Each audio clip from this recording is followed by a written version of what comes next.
Hello everyone, this is Jaden Noble back at it again with another video. Today I have a really cool video for you all. This is a story that I've been wanting to tell for a long time. It's about my 5 greats grandfather.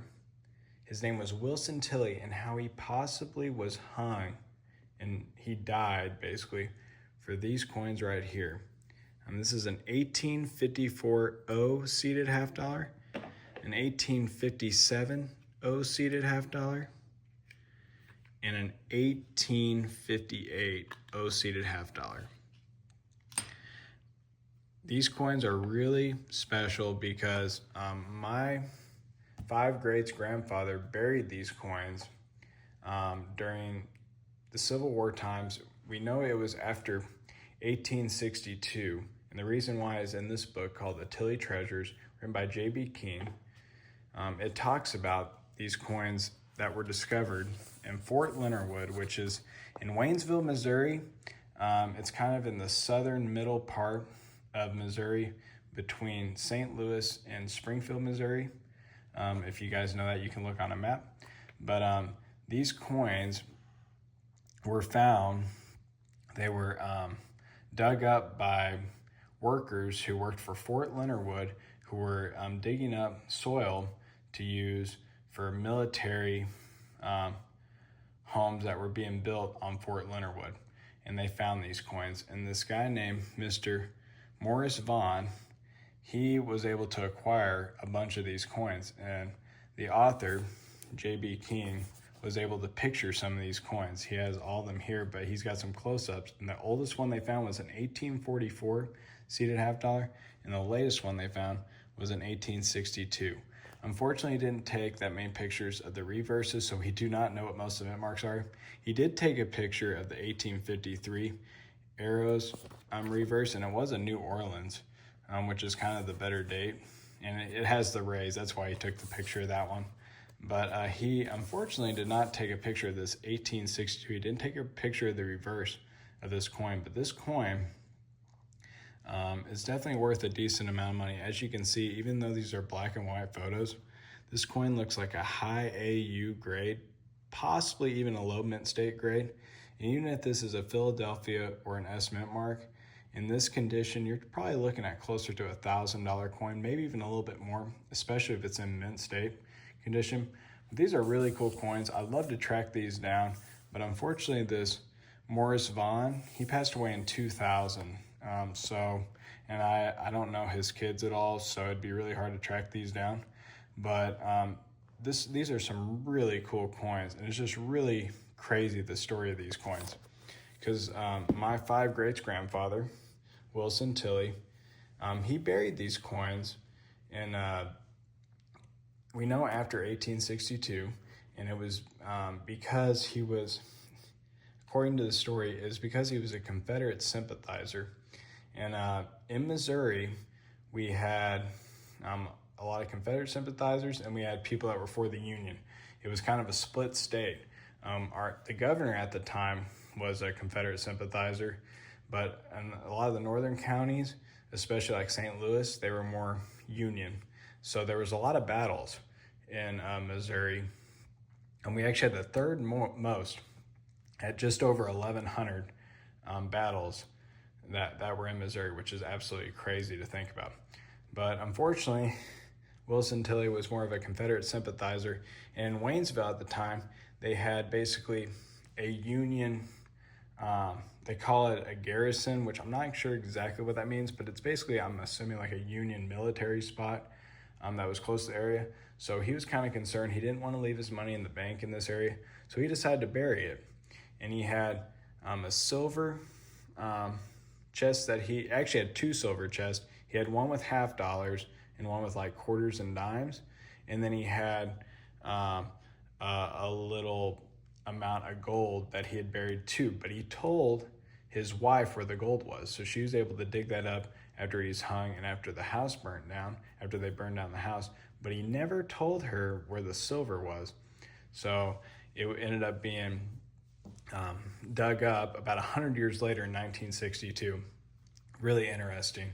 And they believe that he could have died from these coins, but there could have been some other reasons with him being a Confederate sympathizer, and also his son, Leroy Tilley was actually in the Confederate Army, and he was discharged towards the end in 1864 when his dad died.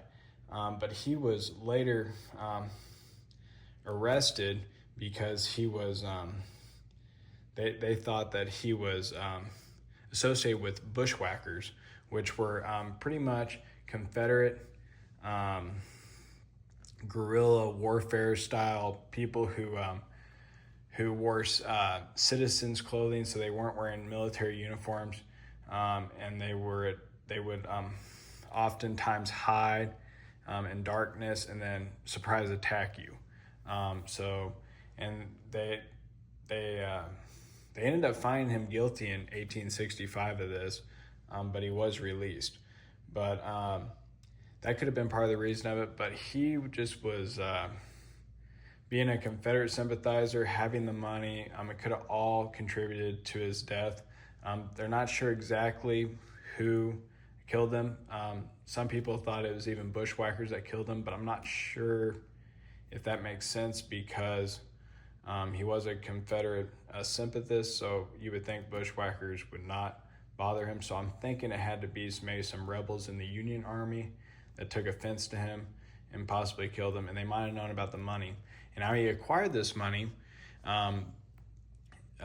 according to J.B. King, he believes that it was through his mule trading. So he had mules, and at this time during the Civil War, mules and horse trading was very lucrative.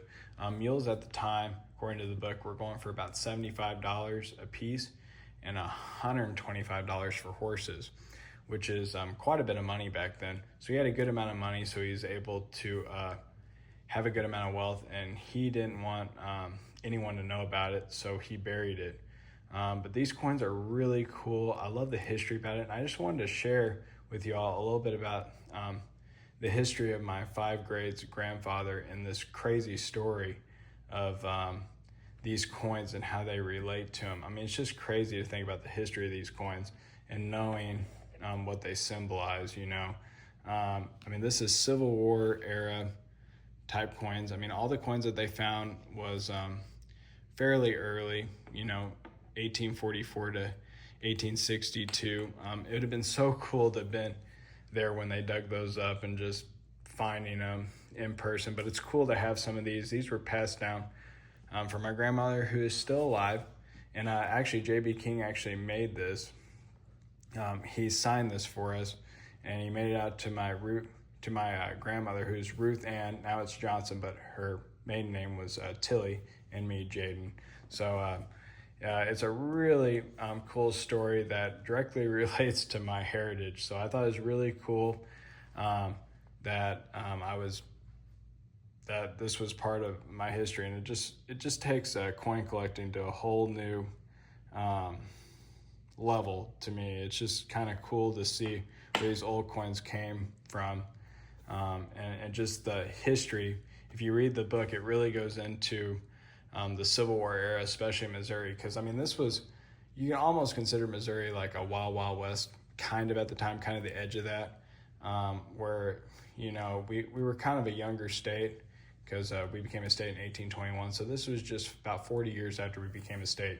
So it was a really unique time, a lot of division in our state, and Wilson Tilley was kind of wrapped up in the middle of it, unfortunately.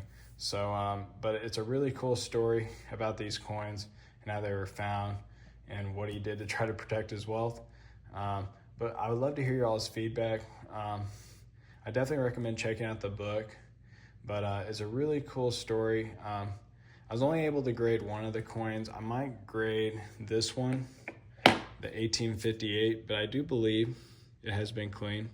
You guys can let me know in the comments below what you think of this 1858, but there's quite a bit of lines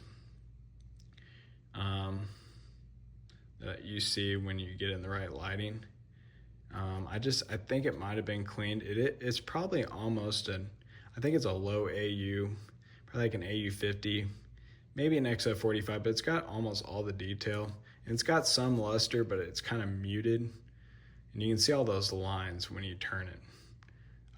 So I think it has been cleaned. A lot of these coins, I I believe have been cleaned. I mean, the ones in the book, you can kind of see,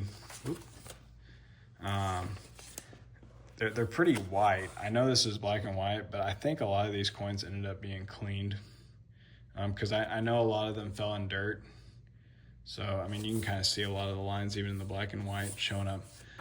This coin, fortunately, was not clean. It just had a really nice pocket wear to it. So this one might not be cleaned, but I'd love to hear your all's feedback because I might get it graded, but I really do think it's been cleaned overall. But just a really cool bit of history I wanted to share with you all, and how coins can be directly related to some crazy history. So I hope you all enjoyed this video. Please leave me feedback in the comments, and I'll talk to you soon. Thanks. Bye.